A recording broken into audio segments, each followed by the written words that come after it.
रविवार को जनपद मथुरा के छाता में डाक बंगला पर अहिल्याबाई धनगर महासभा के संगठन विस्तार को लेकर धनगर समाज के बीच महासभा के अध्यक्ष डॉक्टर यशपाल सिंह बघेल छाता पहुंचे।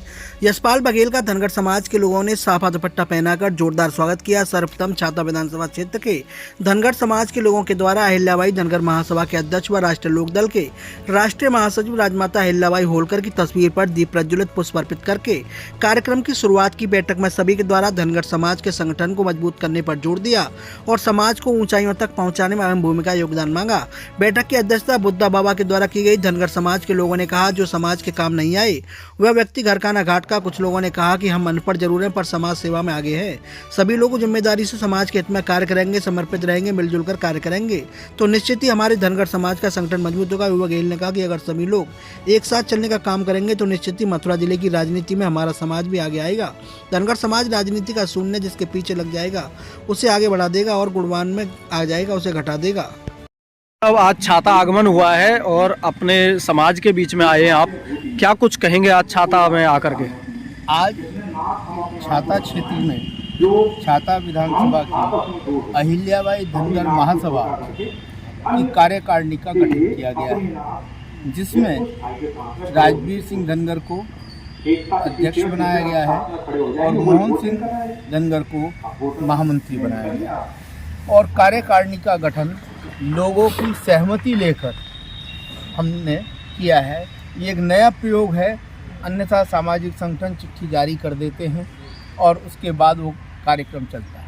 हमने पहले सहमति ली है, लोगों से विचारधारा जानी है और संगठन किन नियमों पर चलेगा उसकी जानकारी। लगातार संगठन को लेकर के एक लंबी बैठक आयोजित हुई है, विचार विमर्श किए हैं, क्या कुछ रहेगा संगठन को मजबूत करने के लिए? देखिए, इस समय मथुरा में ही नहीं उत्तर प्रदेश में ये जो धनगर समाज है, इस धनगर समाज के संवैधानिक अधिकार के ऊपर बादल मंडरा रहे हैं। जो प्रशासनिक अधिकारी हैं पिछले कई वर्षों से वो धनगर प्रमाण पत्र बनाने में आनाकानी करते हैं। कुछ लोगों के बना देते हैं, अधिकांश लोगों के नहीं बनते। या मैं ये कहूँ कि जो लोग राजनीतिक रूप से ताकतवर हैं, आर्थिक रूप से सक्षम हैं, वो कहीं ना कहीं किसी न येन केन प्रकारेण प्रमाण पत्र बनवाने में सफल हो जाते हैं। लेकिन वो व्यक्ति, वो धनगर जिसके सिर पर टोपी नहीं है, पैर में जूता नहीं है, उसका प्रमाण पत्र नहीं बनता।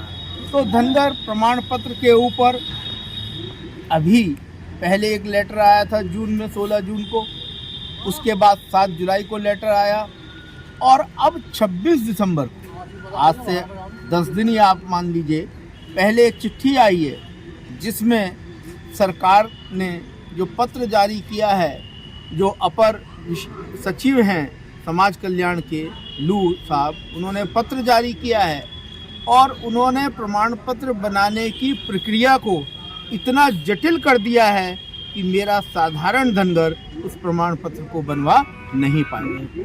तो हम घूमेंगे पूरे ज़िले पर, प्रदेश में भी घूमेंगे और इस प्रमाण पत्र की प्रक्रिया में आ रही बाधाओं को दूर करने का शासन से मिलकर, क्योंकि आज जिस दल के साथ मैं जुड़ा हूँ, मैं राष्ट्रीय लोकदल का राष्ट्रीय महासचिव भी हूँ। मेरा नेता जयंत चौधरी, उनके पिताजी अजीत सिंह जी इस धनगर प्रमाण पत्र से बहुत अच्छी तरीके से वाकिफ़ हैं और जुड़े हैं।